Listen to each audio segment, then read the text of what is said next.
Norberto Bobbio es un filósofo y jurista italiano. Nació a principios del siglo pasado.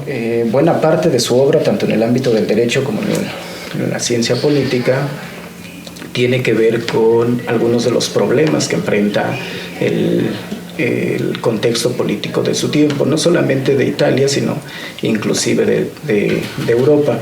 Uno de esos problemas es, una vez terminado el fascismo, que instaurar una forma de gobierno. Todo el mundo estaba de acuerdo en que tenía que ser una democracia, pero no tenían claridad respecto de qué democracia. Una de las contribuciones más importantes de Bobbio está tanto en el área del derecho, particularmente desarrolla un método muy particular, que es lo que se llama escuela analítica, pero una más cercana a la ciencia política, por ejemplo, es lo que también se conoce como escuela de Turín, que tiene que ver con un método muy particular de entender la teoría política.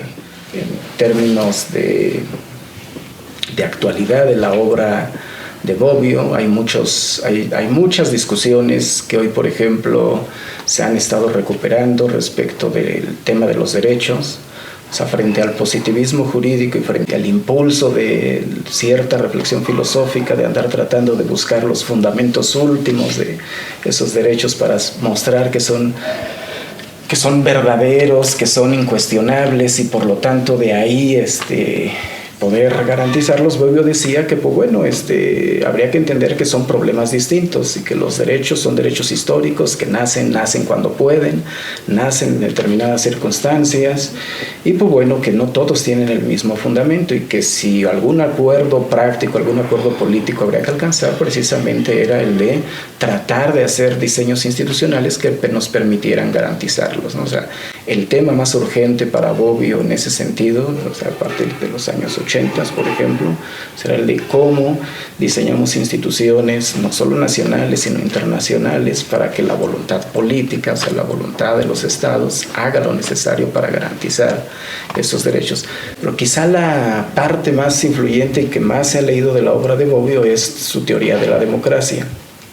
Es curioso porque uno de los textos que más se recupera y que más se lee y que inclusive ha dado lugar a malas interpretaciones y hasta confusiones es El futuro de la democracia, que es un texto polémico. O sea, es un texto donde Bobbio asume una posición de defensa de la democracia frente a muchos de otros textos que son textos analíticos en el sentido del método bobbiano, donde trata de explicar qué es la democracia, cuáles son sus instituciones, cuáles son los valores que la inspiran y sobre todo para mostrar, por ejemplo, una defensa de la democracia libre de falsas ilusiones, libre de falsas expectativas, ¿no? O sea, Bobbio nos advierte de muchos problemas que hoy, por ejemplo, nosotros estamos observando: la relación democracia-tecnocracia, la relación democracia-demagogia, populismo. Pero la propuesta de Bobbio es en buena medida una concepción y en ese sentido pues tiene muchos supuestos, ¿no? Uno de ellos, el supuesto casi de todas las teorías de la democracia, es el ideal del ciudadano, ¿no? Todas las teorías de la democracia suponen que los ciudadanos son sujetos autónomos, o es decir, que son sujetos racionales que hacen elecciones y que antes de maximizar sus intereses, pues bueno, estarían viendo por el bien común. Y Bobbio consideraba que pues era esa promesa de la democracia, pues era una de las cosas más difíciles de cumplir, porque requiere de bastante voluntad política. Y en ese sentido, pues bueno, uno de los rasgos del pensamiento político bobbiano pues es el pesimismo.